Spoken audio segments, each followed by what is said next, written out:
नमस्कार प्रिय साथियों, वेलकम टू एग्जाम वॉर। तो काफ़ी समय इंतजार करने के बाद यूपी पुलिस कांस्टेबल का नोटिफिकेशन जारी हो चुका है।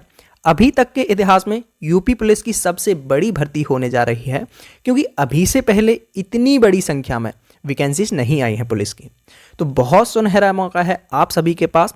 तो इस बार आयु में छूट दी जाएगी या फिर नहीं दी जाएगी, यानी कि आयु आपकी क्या रहने वाली है, फॉर्म कब से भरे जाएंगे, एग्जाम कब से होगा और फिजिकल में क्या क्या इवेंट रहने वाले हैं, इन सभी टॉपिक्स पर हम चर्चा करेंगे। यानी कि फॉर्म भरने से लेकर फाइनल सिलेक्शन तक सारी प्रोसेस मैं आपको बताने वाला हूं।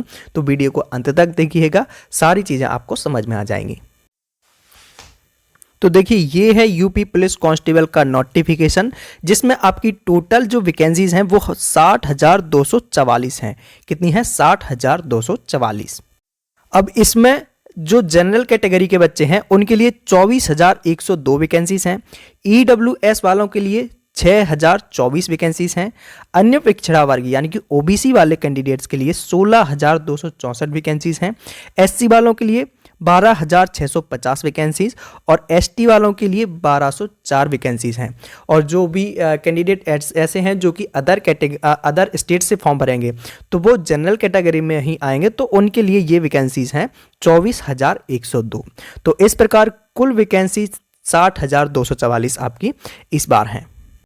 तो फॉर्म का 27 दिसंबर से भरना स्टार्ट हो जाएगा।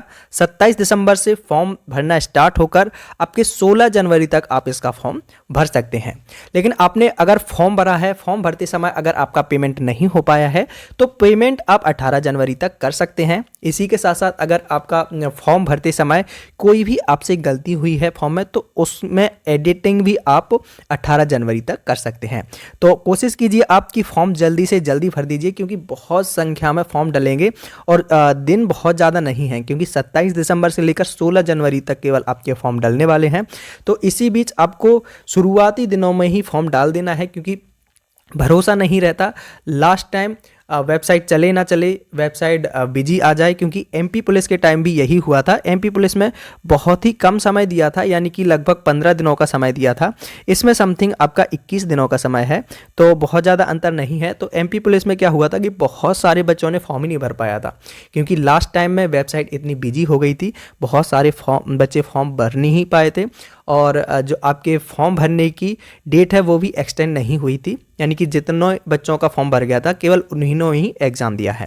तो आपको ऐसा बिल्कुल नहीं करना है, आपको एग्ज़ाम जो फॉर्म है वो पहले ही फिल कर देना है।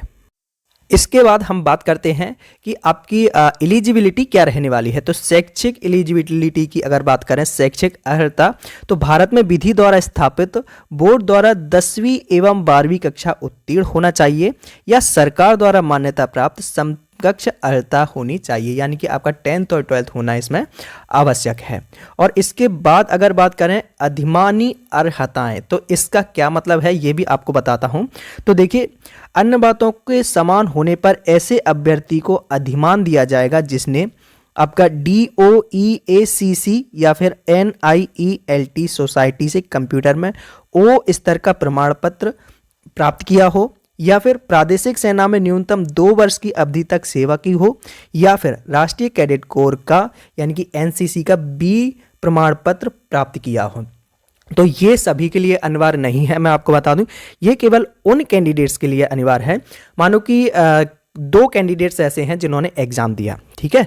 अब दोनों ने 300 नंबर का आपका एग्जाम होना है, 300 में से 200 नंबर एक ने हासिल किए और 200 नंबर दूसरे ने भी प्राप्त किए। अब ये 200 नंबर वाला और 200 नंबर वाला, मान लो कट ऑफ भी 200 ही गया है ना। अब 200 वाले इस वाले को लेंगे या इस वाले को लेंगे, जो लास्ट एक कैंडिडेट को लेना है। तो इसमें ये देखा जाएगा कि जिसके पास, इन दोनों में भी ये कंपटीशन होगा कि इन दोनों के पास अगर किसी के पास इनमें से एक कोई एलिजिबिलिटी है तो उसको प्राथमिकता दी जाएगी, और जिसके पास नहीं है उसको प्राथमिकता नहीं दी जाएगी। अब हम बात करते हैं एज की, आयु क्या रहने वाली है। तो भर्ती के लिए यह आवश्यक है कि पुरुष अभ्यर्थी ने दिनांक 1 जुलाई 2023 को 18 वर्ष की आयु पूरी कर ली हो, या फिर 22 वर्ष की आयु प्राप्त ना की हो, यानी कि 22 वर्ष से नीचे हो। अभ्यर्थी का जन्म 2 जुलाई 2001 से पूर्व तथा 2 जुलाई 2005 के बाद नहीं होना चाहिए। और महिला अभ्यर्थी की अगर बात करूं तो इन्होंने 1 जुलाई 2023 को 18 वर्ष की आयु प्राप्त कर ली हो और 25 वर्ष की आयु प्राप्त न की हो, अर्थात अभ्यर्थी का जन्म 2 जुलाई 1998 से पूर्व तथा 1 जुलाई 2005 के बाद नहीं होना चाहिए। ये वाला जो क्राइटेरिया है ये केवल जनरल कैटेगरी के अभ्यर्थियों के लिए है जो जनरल कैटेगरी से आते हैं, चाहे वो यूपी के हों या फिर अदर स्टेट के हैं या तो फिर वो जनरल से ही फॉर्म भरेंगे, तो ये क्राइटेरिया उनके लिए है। लेकिन जो कैंडिडेट्स यूपी के हैं और वह कैटेगरी बिलोंग करते हैं जैसे कि ओबीसी है, एससी है, एसटी है, तो उन सभी के लिए एज में रिलैक्सेशन रखा गया है, तो उनको उसका फ़ायदा मिलने वाला है। तो भर्ती प्रक्रिया की अगर बात करें तो भर्ती प्रक्रिया के अंदर सबसे पहले आपका रिटन एग्जाम होने वाला है। रिटन एग्जाम में ऐसे अभ्यर्थी जिनके आवेदन पत्र प्रथम दृष्टया सही पाए जाएंगे इससे ऑफलाइन लिखित परीक्षा में सम्मिलित होने की अपेक्षा की जाएगी, यानी कि रिटन एग्जाम जो है आपका वो ऑफलाइन कंडक्ट कराया जाएगा। इसमें आपके 300 नंबर का आपका पेपर होगा, 2 घंटे का समय मिलेगा। लिखित परीक्षा में 4 विषय होंगे, सामान्य ज्ञान यानी कि जीके, सामान्य हिंदी होगा आपका और मैथ होगा और रीजनिंग होगा। इस परीक्षा में आपके 150 प्रश्न होंगे, प्रत्येक प्रश्न 2 नंबर का होगा। इस प्रकार आपके टोटल 300 नंबर का आपका पेपर हो जाएगा और इसमें माइनस मार्किंग भी है। अगर कोई भी प्रश्न आपका गलत होता है 2 नंबर का एक प्रश्न रहेगा और एक प्रश्न अगर गलत होता है तो उसके 0.5 जो मार्क्स हैं आपके माइनस कर लिए जाएंगे।